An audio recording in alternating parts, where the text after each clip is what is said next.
and welcome from my little study space here in Vienna. My name is Luise. I'm a literature student and writer, and my current situation is that I'm writing my master thesis. It's my whole personality, basically. There are going to be a lot more videos about this because it's gonna accompany me for a lot longer. It's challenging.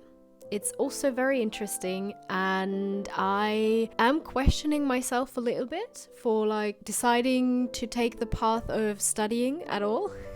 Nah, seriously, I do enjoy it, and it's actually quite incredible knowing that I am able to pull this off at the end. I know that I will, but yeah, it's still a bit of a road ahead, so to say.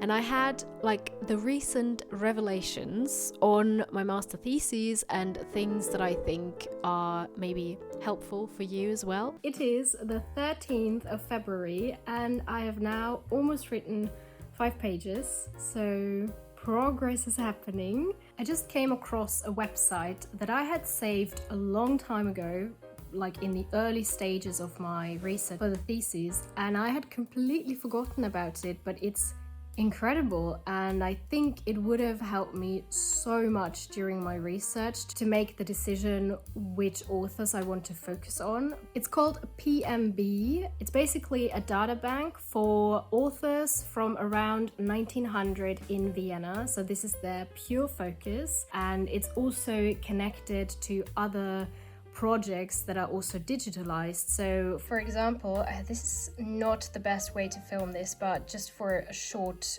glimpse, I was looking for Emile Mariot. The cool thing is that you get a lot of references down here. So for example, she was mentioned in one of Arthur Schnitzler's diaries. So you click on this link and you can see a chart. This is also very visually pleasing. So you can see that in 1902 she was mentioned in his diaries 2 times, and then you can click on here because the diaries of Arthur Schnitzler are digitalized, and then you can find what he wrote about Emile Mariot.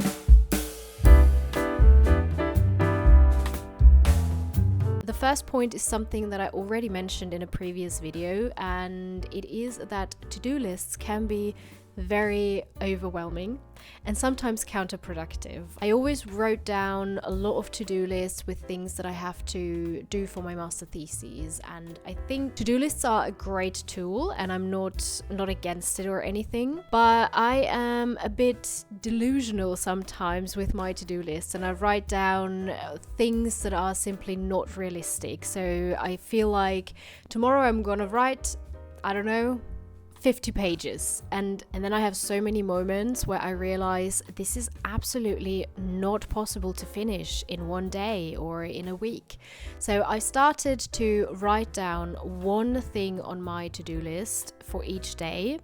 Usually not more, sometimes 2. It always has to be something where I know 100% that I am capable of finishing this. You know, life throws so many things at you where suddenly your whole day doesn't go as planned. I have so many days where my health is just not functioning as I wished it would, so I just have to work a little bit slower and I can't accomplish everything on my very unrealistic long to-do list. So I write down one thing where I know this is realistic. There are still days where I can't do anything, but it still has to be realistic, in the sense that sometimes I write down start reading a certain chapter. I never write down finish this chapter, only start reading. Very small things, and I've realized that it actually is quite successful, and I felt way more productive and positive, and there are lots of days where I realized I can do a lot more than I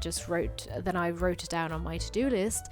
But when I am not able to, I still have this sense of I am successful and I'm working towards my goal, basically. The second point is maybe very obvious, but I think some people don't do this and it can really destroy you, and it's saving your thesis or the document that you're writing in, saving it on a second or even third hardware because there is nothing more awful than when you've done a lot of work and then something happens to your computer and you don't have access to it anymore. So every single time I work on my document for the thesis, or also some other documents where I make notes or where I write down the bibliography, things like that, I save it on my laptop on a USB stick, and like every once a week or something I make a third copy on another hardware. So I make sure that I have it on multiple devices, because this would be absolutely horrible.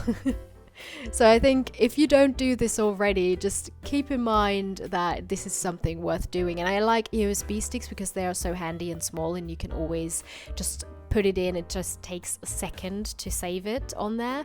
Sometimes when I'm away and when I don't have my stick with me, I send the document via email, but this only works as long as the document isn't too big. So right now it's still possible, but when I move forward with the thesis, it might not be that easy anymore. And I mean, you could do Dropbox or something, but yeah, having a little stick on hand is very practical. The value of shitty first drafts is incredible, and I've talked about this before, but regarding creative writing, but I do think this is also a big issue when you write anything academic, because I'm always so afraid of starting to write because it might not make any sense, or I might not have the correct sources and all of that. But recently I just started writing, so I have something on the paper, and it really helps so much to just start. It just took the fear away that the first draft doesn't have to be great. It really doesn't. I think it's worth to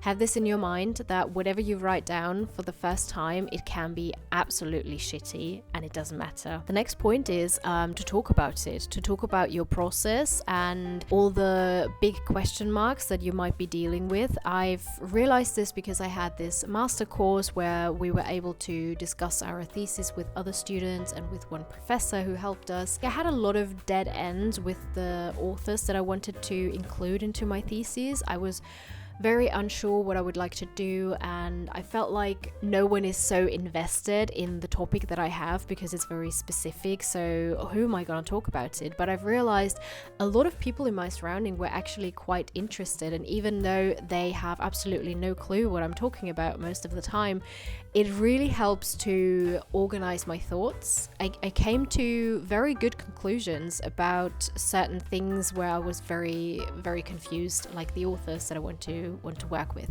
So just talk about it, and talk about it with friends who are maybe not in an academic context, you know, that might be helpful as well. See what questions they ask about your topic, and if it still makes sense, you know, because also a person who does not have a lot of knowledge about your topic should be able to understand what you're working with, or, you know, explaining things for someone who doesn't know anything about it can be so helpful. And my last point that I think is like so vital is having a goal and knowing why you are doing this and what you are doing this for.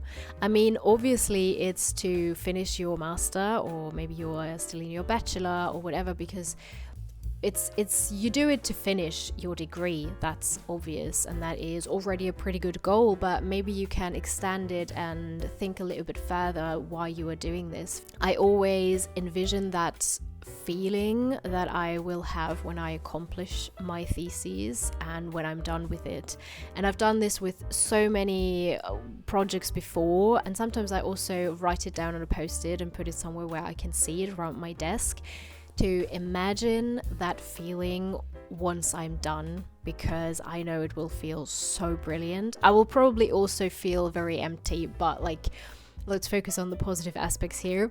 And this is something that keeps me going, to have this feeling in my head how amazing this is going to be. Like, I managed to write around 100 pages, and I managed to have my defensio and to study and to, you know, do my whole degree, and it's going to be amazing. And also I don't know if this is relatable to anyone, but I also am very excited to celebrate and to have a little ceremony at university. And you have to pay for this at my university to get your little, that your degree on paper printed. But this is something that motivates me as well, that I think of the fact that I will be able to share my accomplishments and my joy with my family and friends, and to really make a full happening out of this and be at university. We do not get those kind of robes and those caps that a lot of people have. That's not a thing in Austria, but there are ceremonies that you can pay for. One of the biggest things that I also have in mind is to finally have a proper weekend where university isn't haunting me anymore. And I don't know what job I'm gonna have later on. Maybe it's also something that I take home, especially also when I'm writing my texts or something.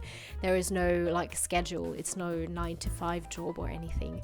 But with university, it can be very brutal that there is no relaxing time, basically. Like, I can do work on a Monday, I can also do work on a Saturday or Sunday in 5 a.m. or like 12 p.m. It doesn't matter, And this is very challenging for me, and I've been craving a proper time out, basically, and also to separate work and life. I don't know if this is going to happen, but at the moment this is something that keeps me going. If you are currently writing any kind of paper, essay or thesis, I hope it's going well and you're motivated, and I'm definitely sending a lot of motivation your way. It's gonna be fine. Either way, you're doing great. It is time to finish my tea, and I wish you all the best. Goodbye.